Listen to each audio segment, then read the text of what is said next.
Hello, how's it going? Last time you saw me in some environment, it wasn't like this with a scarf and a hat and gloves, but here I am. Here I am with a peanut of knowledge for you. A peanut of knowledge. And so today I'm going to talk about the new moon in Pisces, some thoughts I have about it. There's no chart to show you on the screen, really. That's, you know what I mean? There's like notes here. What notes did I make? There's a lot of notes. A lot of videos, a lot of blogs, a lot of everything. We could soup it all away. How much can you read? How much can you do? You see, they're with me. They know what's up. So saying that, thanks for hanging with the first 45 seconds of this video. Listen, in the end, it's about instinct. Instinct and intuition.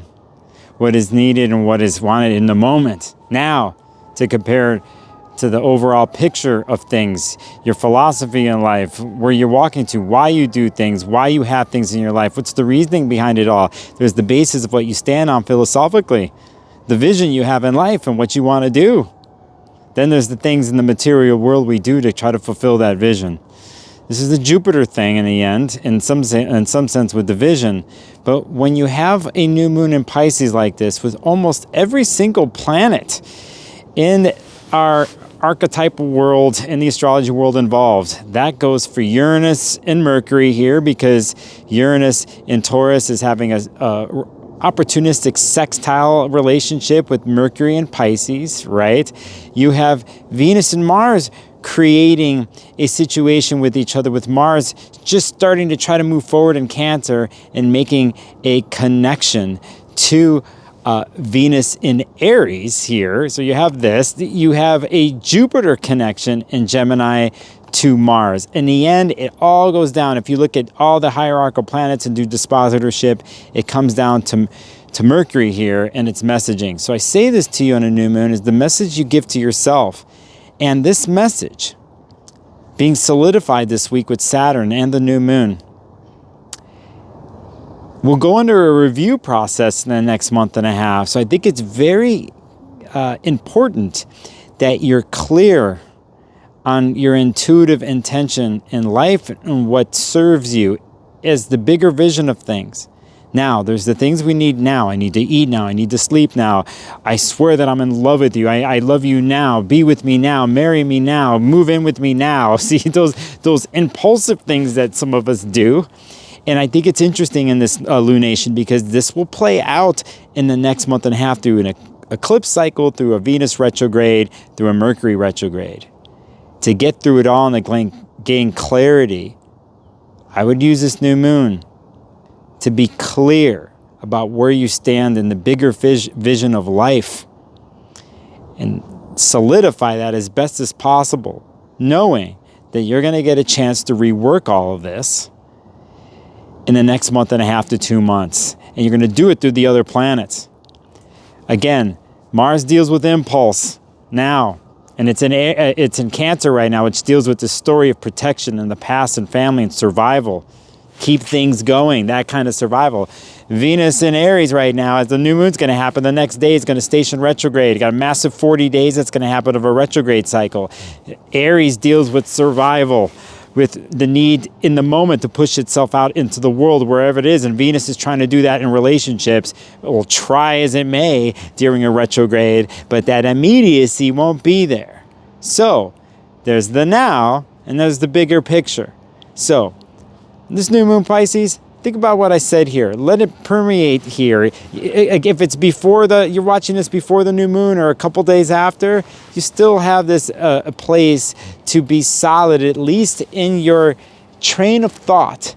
And if your vision comes into a place of train of thought, a sentence that you write, a poem that you write, a mantra that you do with your body through physical form, whatever it is, stick to it. And when there is doubt in the next month and a half through eclipses, when you're like, was that really true what I came up with? Or is that what I really want? You'll come to those places in the crossroads and you'll tweak it and you'll redefine it or even solidify and make it stronger than it was before this intention.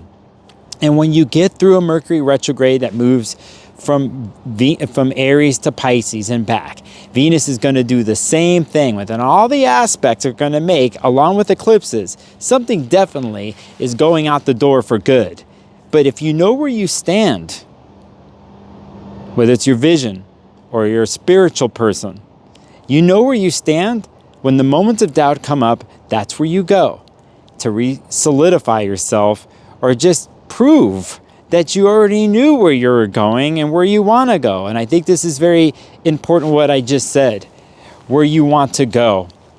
And this is part of it. And this year as a whole is part of that, because we have situations on the bigger astrological landscape that deal with the letting go of the past and walking into the future. And what is that? And how those stories are overlapping.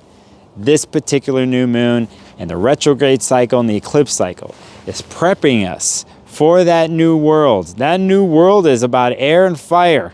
All right? It's about air and fire in the long run here. So, in the Pisces part of your chart, wherever that is, or you got planets in Pisces, or you're a Pisces rising, or you have some Pisces moon that's, who knows where you're drifting off to these days, or actually you got that. Then you got the Aries people who are like, who've had a year and a half of eclipses here in their sign, and they're rounding it up, and they're like, I want to go now. My whole last year and a half has been like, you know what, I've been patient enough, and I need to put my Aries part of my chart into the world, and blah blah blah. But you got one little space here in the next month and a half to kind of redefine how you do some of those things and how you relate to that instinct and impulse.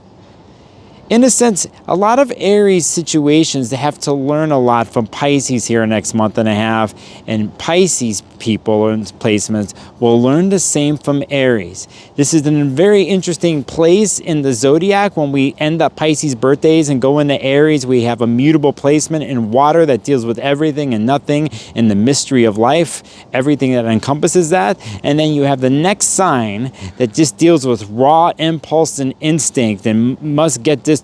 I must do whatever it is in the world to survive. I have the will to do this. It is so strong that there's no time for thinking and contemplation, etc.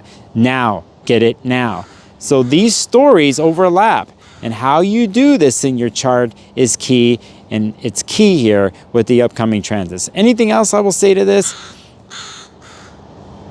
Hi guys. See, they're sitting above here. See, I don't know if you noticed. I'm going to see if this is going to work. See? For that peanut of knowledge, we'll throw another one here. We're just gonna see what happens. I'm just curious if these guys are gonna swoop to the background here, because they're watching me up here in the trees right now. They're swooping here, and they're my little guardians. They're my little messengers. They send messages for me, and they bring me messages, like the ones they brought last night to me in my dream. I was ill. I was ill, but I was in places that were familiar. And in those places of familiarity, I was trying to solve my problem, trying to get my nervous system together, trying to stop the world from rocking and moving. And I woke up, and it was pitch dark. Pitch dark. In the dark, nothing seems to be rocking or moving. There's nothing in the dark for me to focus on or see, for me that's a reflection of anything in the universe for me to compare to judge myself on, that there has to be a solution, etc. It's just the dark. It's just the dark, you know? So sometimes my crows bring me messages like that. They bring me stuff from the dark, the place I like to be, but even at times when I'm there, I don't know everything or anything there. I have to trust it. I have to trust the messages that are coming through.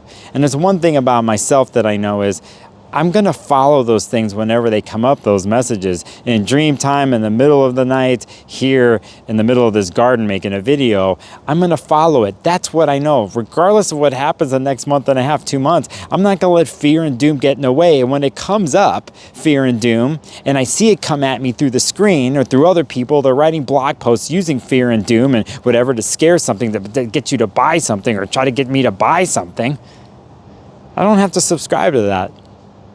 I know I have the dark, and I know I have the light, and I have the crows, and I have peanuts to feed the crows.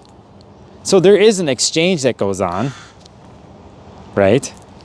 For the messages that they throw me, for the messages that I give you.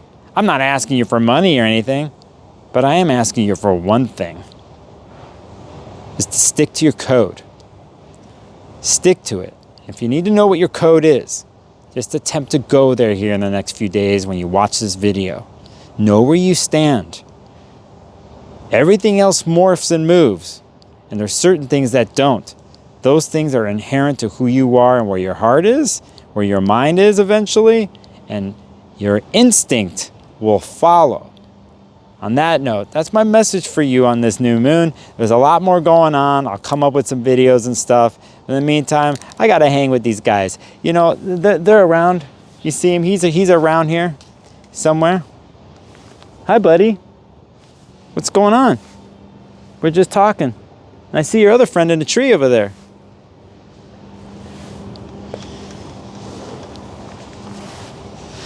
Go find your crows.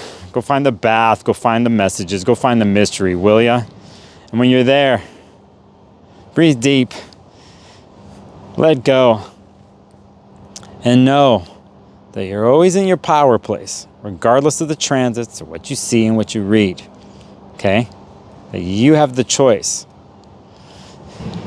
to feel what you want to feel, to stand where you want to stand, and eventually, in the next month and a half, you know exactly where to go. All right? So if you're new here, hit the subscribe button. I'm open. I'm doing readings one-on-one. I thrive in that area. I love doing it. I love talking with people.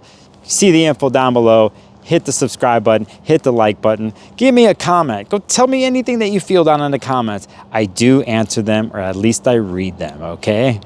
All right. These crows are waiting for me. I'll see you on the next video.